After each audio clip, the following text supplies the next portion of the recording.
जो भी बच्चे सीएसआईआर एंड यूजीसी की प्रिपरेशन कर रहे हैं, उन बच्चों ने कभी ना कभी तो सुना होता है कि कुछ फेलोशिप्स होती हैं, जैसे आपकी एनएफओबीसी, एनएफएससी, एनएफपीडब्ल्यूडी, या तो किसी ऐसे कैंडिडेट से सुना होगा जिसका एग्जाम क्लियर हुआ है बट उसकी जो फेलोशिप है वो रेगुलर फेलोशिप से थोड़ी सी अलग है। या किसी ऐसे बच्चे से सुना होगा जो भी पीएचडी कर रहा है एंड इस टाइप की फेलोशिप को अवेल करता है, बट हमेशा एक कन्फ्यूजन रहता है कि ये जो फेलोशिप है वो किस टाइप के बच्चों को मिलती है, कितनी रैंक पे मिलती है, क्या मार्क्स होने चाहिए, क्या इस फेलोशिप के लिए हमें कोई अलग से एग्ज़ाम देना पड़ता है, और इस फेलोशिप की अमाउंट सेम होती है या रेगुलर जो फेलोशिप मिलती है यूजीसी एंड जेआरएफ की उससे डिफरेंट होती है, कम होती है, ज़्यादा होती है। सो ये सारे कन्फ्यूज़न बच्चों में हमेशा रहते हैं।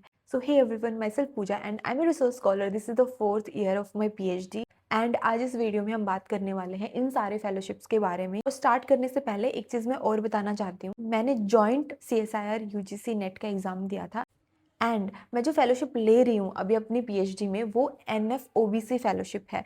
तो मे बी मैं बहुत अच्छे से आपको समझा सकती हूँ क्योंकि उस फेलोशिप की हर एक चीज़ मैंने प्रोसेस करी है कि कैसे मैंने एग्ज़ाम दिया, कैसे मेरा रिजल्ट आया, किस तरीके से मैंने उस फेलोशिप को एक्टिवेट कराया है एंड किस तरीके की फेलोशिप आज मुझे मिल रही है। मैंने अपनी लास्ट वीडियो में अपनी जो फेलोशिप का पोर्टल होता है वो भी दिखाया है। तो अगर आपको ये देखना है कि जो एनएफओबीसी है या एनएफएससी है उसका पोर्टल कैसा दिखता है, क्या वो यूजीसी से डिफरेंट होता है या सेम होता है, तो आप मेरी लास्ट वीडियो देख सकते हैं। उसमें मैंने बहुत अच्छे से जो पोर्टल है जहाँ पे मुझे फेलोशिप मिलती है उस चीज़ को दिखाया है। अब हम बात करते हैं कि ये जो फेलोशिप है वो होती कैसे है, मिलती कैसे है, किन बच्चों को मिलती है। बेसिकली इंडिया में अगर आप पीएचडी करना चाहते हो तो इंडिया में 2 एग्जाम होते हैं, एक यूजीसी नेट का एग्जाम होता है, एक सीएसआईआर नेट का एग्जाम होता है। 2022 में मैंने अपना एग्जाम क्लियर किया था एंड उस टाइम पे आपका जो यूजीसी एंड सीएसआईआर का जो फॉर्म होता था उसमें कोई स्पेसिफिक ऑप्शन नहीं होता जहाँ पे आप टिक करते हो कि आपको जो रेगुलर फेलोशिप होती है उसके अलावा जो एनएफएससी, एनएफओबीसी, एनएफपीडब्ल्यूडी फेलोशिप चाहिए या नहीं चाहिए। वो खुद डिसाइड करते थे कि किन बच्चों को फेलोशिप देनी है एंड किन बच्चों को फेलोशिप नहीं देनी। बट 2023 के बाद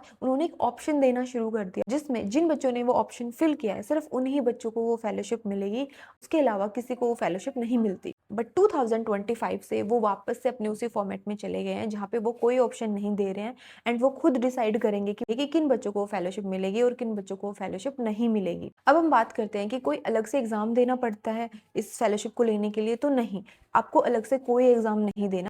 आपको नॉर्मली जो यूजीसी एंड सीएसआईआर का एग्जाम होता है वो देना होता है। उसके बाद कुछ कट ऑफ निकलती हैं, उनसे डिसाइड किया जाता है कि आपको फेलोशिप मिलेगी या नहीं मिलेगी। अब बेसिकली 3 टाइप की फेलोशिप हैं जो रेगुलर फेलोशिप से थोड़ी सी अलग है, जो रिजर्व्ड बच्चों को दी जाती है। जैसे NFOBC, this is the national fellowship for OBC category. ऐसे एनएफएससी जो एससी कैटेगरी के लिए है एंड जो थर्ड फेलोशिप है वो है एनएफपीडब्ल्यूडी, जो पीडब्ल्यूडी कैटेगरी वाले बच्चों को दी जाती है। अब ये जो फेलोशिप है वो कितने मार्क्स पे मिलती है, तो जैसे ही आपका एग्जाम का रिजल्ट आता है एक कट ऑफ आती है, उसमें जो रेगुलर फेलोशिप्स होती हैं वो प्रोवाइड की जाती है, बट गवर्नमेंट कुछ परसेंट ऑफ सीट्स को वैकेंट रखता है इन रिजर्व्ड बच्चों के लिए। अब जो उसकी कट ऑफ है वो रेगुलर कट ऑफ के साथ नहीं आती, उसकी अलग से एक कट ऑफ निकलती है, अलग से एक लिस्ट आती है कि किन किन बच्चों की वो जो फेलोशिप है वो क्लियर होती है। मतलब इन बच्चों का नेट क्लियर है एंड इनकी जो परसेंटाइल है या इनके जो मार्क्स होते हैं वो आसपास होते हैं जो रेगुलर कट ऑफ होती है उनसे, बस 1-2 नंबर से वो रहे हैं, तो उन बच्चों को वो फेलोशिप मिलती है। नेक्स्ट सबसे इंपॉर्टेंट चीज़ है कि ये जो फेलोशिप है क्या ये रेगुलर सीएसआईआर यूजीसी फेलोशिप की जैसी ही होती है, मतलब जो अमाउंट है फेलोशिप का वो सेम रहता है या डिफरेंट रहता है। तो यस, इनकी जो अमाउंट है वो बिल्कुल सेम होती है। जैसे ही आप पीएचडी में एडमिशन लेते हो और अपनी जो फेलोशिप है, चाहे वो ओबीसी हो, एससी हो, पीडब्ल्यूडी हो, कोई भी फेलोशिप हो, आप उसको एक्टिवेट करवाते हो तो वो जो फेलोशिप है आपको बिल्कुल सेम तरीके से मिलती है जैसे एक सीएसआईआर वाले बच्चे को मिलती है, जैसे कि यूजीसी के बच्चे को मिलते हैं। और जो पोर्टल है वो बिल्कुल सेम होता है, कोई डिफरेंस नहीं होता। जैसे एक सीएसआईआर वाले बच्चे को हर महीने 37,000 रुपीज़ मिलते हैं, वैसे ही इन सारी फेलोशिप्स के जो स्टूडेंट्स होते हैं उनको भी हर महीने 37,000 रुपीज़ मिलते हैं। बस एक सबसे इंपॉर्टेंट चीज़ यही होती है कि आपको पीएचडी में एडमिशन लेना पड़ेगा।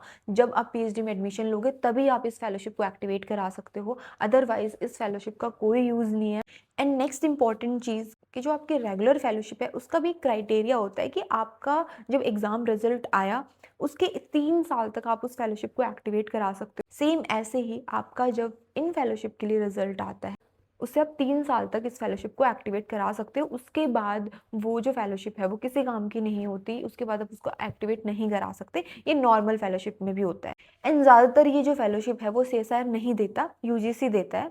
मतलब आपने सीएसआईआर का एग्ज़ाम भी दिया है, उसके बाद भी यूजीसी ही आपको फेलोशिप देगा अगर आप उस क्राइटेरिया में आते हो तो। और जो आपकी फेलोशिप की अमाउंट है, कंटिजेंसी की अमाउंट है एंड जो आपका एचआरए का अमाउंट है वो सेम होता है जैसा यूजीसी एक नॉर्मल फेलोशिप वाले बच्चों को प्रोवाइड करता है, वही सब आपको प्रोवाइड किया जाएगा। कोई डिफरेंस नहीं होता, कहीं पे कोई भी प्रॉब्लम नहीं होती। बट जो एक्टिवेशन प्रोसेस है यूजीसी का, सीएसआईआर का, एनएफएससी का, ओबीसी का एंड पीडब्ल्यूडी का, वो सबका डिफरेंट होता है। तो मैं अपनी नेक्स्ट वीडियो में एक-एक करके जो फेलोशिप है उसका एक्टिवेशन प्रोसेस बताऊंगी। अगर आपको उस चीज़ को समझना है, अगर आप किसी भी फेलोशिप को अवेल करना चाहते हो तो आप उस वीडियो को देख सकते हो। मे बी आपको और अच्छे से क्लियरिटी आए कि एडमिशन लेने के बाद कैसी चीज़ें प्रोसेस होती, कैसे आप किसी भी फेलोशिप को एक्टिवेट कराते हो, क्या क्या स्टेप होते हैं, कौन कौन से डॉक्यूमेंट आपको चाहिए फेलोशिप को एक्टिवेट कराने के लिए, एक गवर्नमेंट यूनिवर्सिटी में क्या प्रोसेस होता है, एक प्राइवेट यूनिवर्सिटी में क्या प्रोसेस होता है। तो आप वो सारी चीज़ें देख सकते हो। अब कुछ बच्चों के डाउट होते हैं कि रिजल्ट कब आता है, जो रेगुलर रिजल्ट आता है उसके 1 महीने बाद आता है, 2 महीने बाद आता है, या कब आता है ये रिजल्ट और कहाँ पे हम देख सकते हैं इस रिजल्ट को। तो ये जो फेलोशिप है वो सेम उसी पोर्टल पे आपको पता चल जाएगा जहाँ पे आपके और बाकी के फेलोशिप्स का रिजल्ट आता है। और इन फेलोशिप का जो रिजल्ट होता है वो हमेशा डिले ही रहता है। मान लो आपका अप्रैल में रिजल्ट आया रेगुलर फेलोशिप का, तो हो सकता है कि आपका मई में रिजल्ट आ जाए, 1 महीने बाद आ जाए, 2 महीने बाद आ जाए, कभी-कभी 6 महीने भी लग जाते हैं, कभी-कभी 1 साल भी लग जाता है। ऐसे स्पेसिफिक कोई टाइम मैं बता नहीं सकती कि किस टाइम पे आएगा, कितने महीने बाद आएगा। वो टोटली यूजीसी एंड सीएसआईआर पे डिपेंड करता है कि उस रिजल्ट को वो कब रिवील करते हैं। So this is it for this video. I hope कि आपको हर चीज़ अच्छे से समझ आई होगी। अगर अभी भी आपका कोई डाउट रहता है तो आप कमेंट बॉक्स में कमेंट कर सकते हो।